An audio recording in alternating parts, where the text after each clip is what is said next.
I don't have what it takes. I'm just too young. Look at me. I'm not good enough. They're so much better than me. I just can't do it.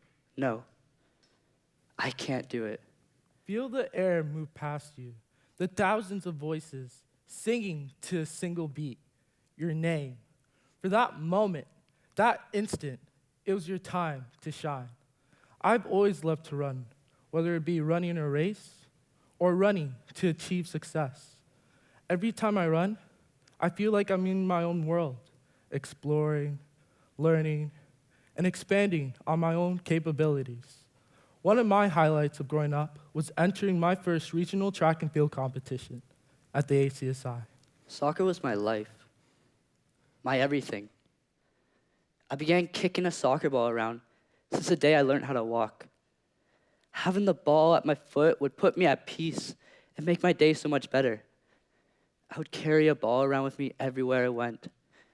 I would always be asking my dad if he can go in the backyard to kick the ball around. In my town, I was known as the kid who lived for soccer. I was that soccer kid. At the age of 9, I tried out for my first competitive team. I was so nervous. I was so nervous. The huge stadium, the beaming lights, and the hundreds of people watching, I honestly felt like I was going to die. Not to mention that almost every other runner here had years and years of experience, whereas I, only a couple months.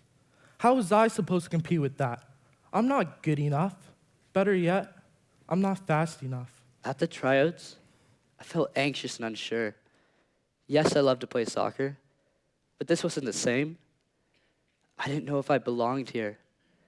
At this level, my nervousness took over my body. And even before I began, I felt defeated. I remember the sound of the gun going off in the semifinal race. As the race began, it felt like there were weights on my back. Weights that I created. Weights that were holding me back. Weights that ultimately cost me the race. As I crossed that dreaded white line, all I felt was shame. At the tryouts, nothing seems to be going well. I was running, kicking, passing, but that wasn't me. That wasn't my best. Or was it? Did I overestimate myself?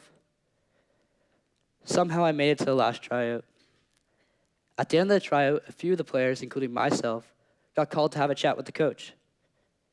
I knew this couldn't be good. As the coach walked up to us, I already had a sense of what was to come. I couldn't breathe. My heart was beating out of my chest. As the coach's mouth began to move, I began to dig my hands into the grass as I heard the words, "Sorry, boys. Please come out next year." I headed to the time board with my hands on my head. I began to read the list, the top 5 runners for 400 meters. Thomas, Sean, Nick, David, and Alex. I was scrambling, searching everywhere for my name. It felt as time itself had slowed down to a point where it just stopped. My name wasn't there. Maybe I wasn't prepared enough. No. I probably just had an off day.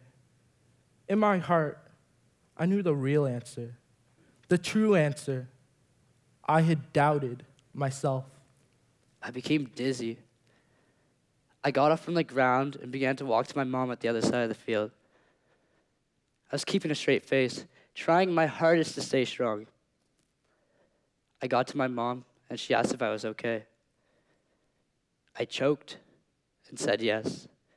She then gave me a hug, and I just broke down crying. I couldn't believe I didn't make the team. Soccer was my life. What am I supposed to do now? I was devastated. On the drive home, I couldn't stop crying. It felt like I wouldn't see the sun ever again. As I headed back to the bus, taking one last glimpse of that oval-shaped stadium, something caught my attention. It It was a 10-year-old boy competing in the junior division of hurdles. As the race began, he got off to a great start, taking the lead. But at the halfway leg, the worst thing possible happened. He fell. Everyone was shocked.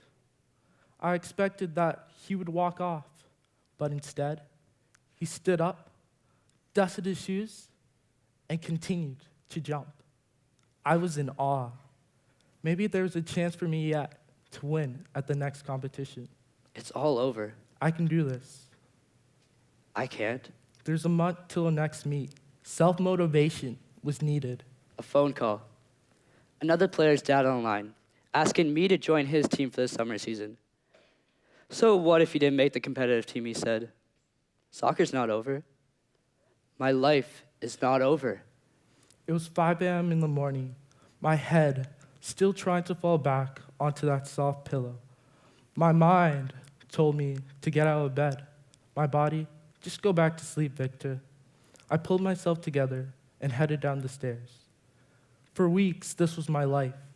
I would start to do a light jog around the area, keeping my head up and maintaining a consistent pace. Once I was warmed up, I would start to do some shuttle runs. Back and forth I ran. My mom thought I was going crazy because almost every other boy my age was either playing video games or watching TV, where I was running towards victory. Going back to the pitch was difficult. I don't know if I belonged here, at this level. It was tough, but I decided it was worth a shot, worth a try. I joined the team. That summer was difficult. It was a much different kind of soccer than I was used to. I remember getting elbowed in the face at one of the tournaments, falling straight to the ground, a sharp pain to the eye. I couldn't get up. My coach had to carry me off the field. No, I'm not ready to give up. My determination towards winning the competition was becoming unreal. Every day when I came home from school, I would grab my sneakers and head out the door. I was focused, and nothing was going to stop me from my goal.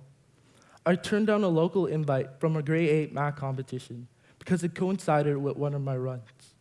It was painful seeing all my friends eating ice cream, pizza, cookies, and all that good stuff. But I wouldn't fall into pressure. I pushed through, following the thing I love most, running. Soccer became my whole summer. My family and I didn't go on vacation once because I didn't want to miss practice or a game. I realized that you would have to give things up to shoot for your dream. My family was very supportive of me, as they had no problems with spending their whole summer at the soccer pitch. My social life was non-existent. My teammates became my family. The pitch, my home. It was all worth it, though. I found new skills. I found confidence. And I found myself again in soccer. 3 weeks left to the competition. I had to mentally prepare myself. I began to envision the race. Me, running faster than I ever ran before. At that moment, I was happy. Happy because I put the most effort I could put in, and that was all that mattered. Hebrews 2:11-15. Let us lay aside every weight and the sin which doth so easily beset us, and let us run with patience the race set before us. Summer is over. I didn't know if I should go back and try for the competitive team or not. I didn't make it the first time, so why should I try again? Should I go try again or just accept that I'm not good enough? No. I felt different. It was time. I can do this. Race day, round 2. Soccer tryouts, round 2. Burning desire to try. Burning desire to give it my all. Nothing was going to stop me. I got into my ready position, waiting to hear the sound of the gun once more. On your marks, get set, go. Bang! In a flash, we were all in pursuit of that one goal, that one dream, to cross that white line first. The more I believed in myself, the faster I ran. The crowd was going crazy. Gusts of wind was breezing past my face. I passed the fourth place runner. My confidence was still increasing, my feet still moving faster. I passed the third place runner. I was determined. At the tryouts, all the players were asked to do a dribbling drill where you had to dribble through a row of pylons. As I stepped up to that first pylon, I had full confidence in my ability. I began my way through the pylons, allowing both sides of my foot to touch the ball, allowing the ball to slide smoothly against the grass, and allowing the ball to be touched delicately to allow the ball to go through the pylons perfectly. I made it to the end of the last pylon. I had taken myself and the ball through each pylon flawlessly without hitting one.